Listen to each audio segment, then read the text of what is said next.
Over this past week, I've talked a lot about the NFL draft and players leaving early. I talked about Adrian Peterson and how he wanted to leave after his freshman year, and I also talked about the whole Nick Saban, Ronnie Harrison issue where Ronnie Harrison left after his junior season, and Nick Saban thought that was too soon. So yeah, pretty much just a lot of discussion in regards to the NFL draft and whether or not the 3 years is enough. Well, getting in on the action this week was Alabama quarterback Tua Tagovailoa. He was asked to give his thoughts on whether or not college football players should have to wait 3 years to enter the NFL draft, and here's what he had to say. Yeah, I honestly think that is a good rule. I mean, I'd say because when you go to the NFL, I mean, you're playing against grown men. This isn't something that you need to take lightly. And you got to take into consideration that it's a job.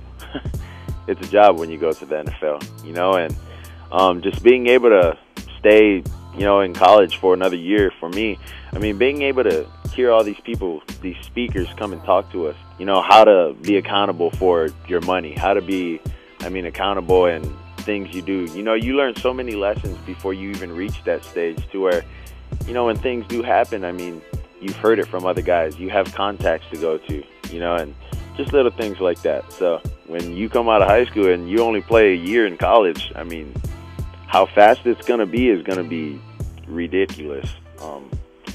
I hear from guys that have played in the league, that come back, that are from Alabama, and they say that you can't compare the two. College is definitely a lot different than the NFL. In all aspects, in every aspect. So I think the 3 years is fine for me. So with the whole start and I guess failure of the AAF the past few weeks, and also the upcoming plans for the XFL next year, this whole college football offseason has pretty much been featured around the whole get paid now, playing the NFL later mentality. And two of the guys that have been most discussed in regards to this are Tua Tagovailoa and Clemson quarterback Trevor Lawrence. A lot of people are talking about how now these college football players should go to these other leagues where they can get paid, so that way they don't have to stay in college and not get paid. So now if he were draft eligible this year, there's a high chance Tua would be the first quarterback taken off the board, potentially the #1 overall pick. However, what I did like though from his interview is that he said if he was eligible, the decision wouldn't come down to him. The decision would be made by his parents.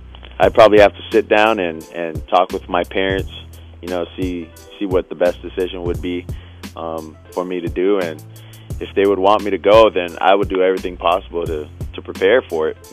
There wouldn't be any other way. Now, earlier in the week, there was another interview that took place, not involving Tua, but it involved Trent Dilfer, and he had really high praise for Tua, calling him the best prospect that he's ever seen.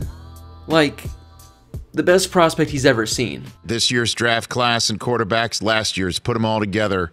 Where does Tua rank next year for all that for you? #1. He's the finest prospect I've ever seen in my life. I've never seen, besides Dan Marino and Aaron Rodgers to this day, throw a ball better than Tua. Come on. Checks all the other intangible boxes. He's got a thick body, thick joints. He needs to learn to play on time better. He does have the Superman complex where he thinks he can make a Superman play out of every play, kind of like Cam Newton. I think that can be trained out of him. I know we trained it out of him in one summer.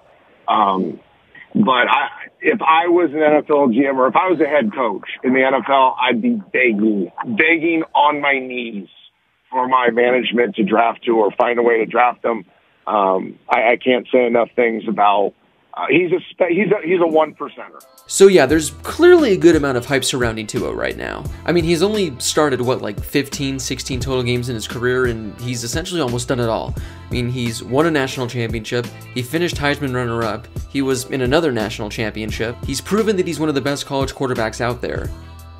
But he has to go out there for another year and risk injury, and risking essentially his whole NFL career. So Don Yee, who is a longtime agent for the New England Patriots quarterback Tom Brady, said in January that he's actually in favor of college players signing endorsement deals so they can profit off their image as stars of the XFL or the Pacific Pro Football League, or the former AAF. Michael McCann, who is a sports legal analyst for Sports Illustrated, believes guys like Trevor Lawrence and Tua Tagovailoa could hypothetically step away from college football, turn pro right now in another league, and be eligible to begin profiting off of their brand pretty much through endorsement deals. So in my video earlier this week, I talked about how Justin Ross believes a bunch of these college football stars are going to be going to the XFL once it starts because they're going to be paying guys like $100,000 to $200,000 a year, where they're going to go there for 1 or 2 years, make a good amount of money, and then transition to the NFL. I mean, it's going to be a really tough year for Tua, because as it stands right now, he's probably going to be the #1 quarterback taken in next year's draft. So knowing that,